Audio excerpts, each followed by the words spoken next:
Halo teman-teman semuanya, pada kesempatan kali ini saya akan memaparkan materi yang berjudul Peran Ekonomi dan Teori Perdagangan Internasional. Di sini kami beranggotakan 5 orang. Yang pertama ada saya sendiri, Vinisan Ariandani, dan juga ada rekan saya Putri, Muhammad Hafiz, Abdul Majid, dan juga Muhammad Idris. Langsung saja kita masuk ke latar belakang. Jadi perdagangan internasional merupakan salah satu aspek penting dalam perekonomian setiap negara di dunia. Dengan perdagangan internasional, perekonomian akan saling terjalin dan tercipta suatu hubungan ekonomi yang saling mempengaruhi suatu negara dengan negara lain, serta lalu lintas barang dan jasa akan membentuk perdagangan antar bangsa. Perdagangan internasional merupakan kegiatan yang bertujuan untuk meningkatkan kesejahteraan masyarakat suatu negara. Terjadinya perekonomian dalam negeri dan luar negeri akan menciptakan suatu hubungan yang saling mempengaruhi antara suatu negara dengan negara lainnya. Salah satunya adalah berupa pertukaran barang dan jasa antar negara. Materi selanjutnya adalah pengertian dari ekonomi internasional. Ekonomi internasional merupakan cabang dari ilmu ekonomi yang mempelajari segala sesuatu yang mencakup hubungan ekonomi antar negara. Ekonomi internasional membahas tentang dampak aktivitas ekonomi tertentu dengan perbedaan sumber daya produktivitas antar negara dan preferensi konsumen, serta instansi yang mempengaruhi aktivitas ekonomi tersebut. Contohnya adalah sumber daya manusia yang ada di Jepang. Di sana terkenal sebagai pekerjanya yang sangat giat bekerja, sehingga mempunyai produktivitas yang tinggi.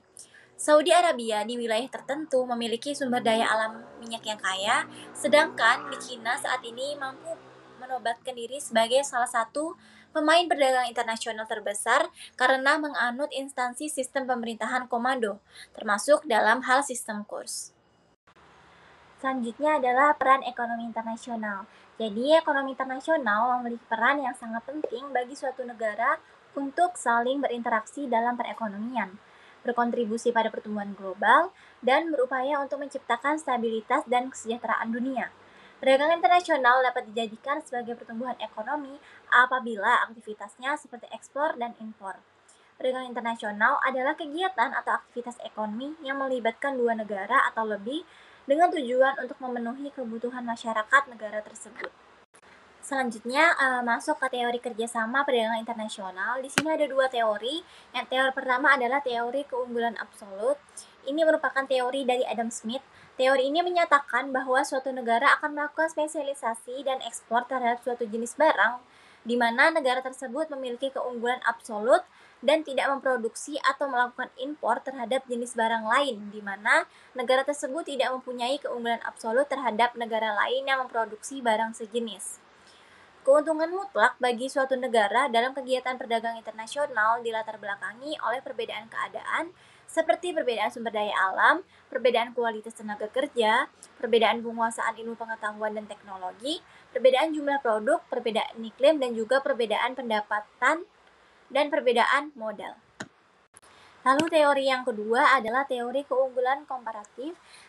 Teori ini adalah teori dari David Ricardo, di mana dalam teori ini menyatakan bahwa setiap negara, seperti halnya orang, akan memperoleh hasil dari perdagangan dengan mengekspor barang-barang atau jasa yang merupakan keunggulan komparatif terbesarnya dan mengimpor barang-barang atau jasa yang bukan merupakan keunggulan komparatifnya.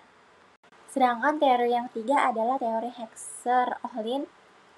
Ini menyatakan bahwa negara akan mengimpor barang yang membutuhkan faktor produksi yang relatif langka dan mahal di negaranya, sementara akan mengekspor komoditas yang menggunakan faktor produksi yang relatif melimpah dan murah di negara tersebut.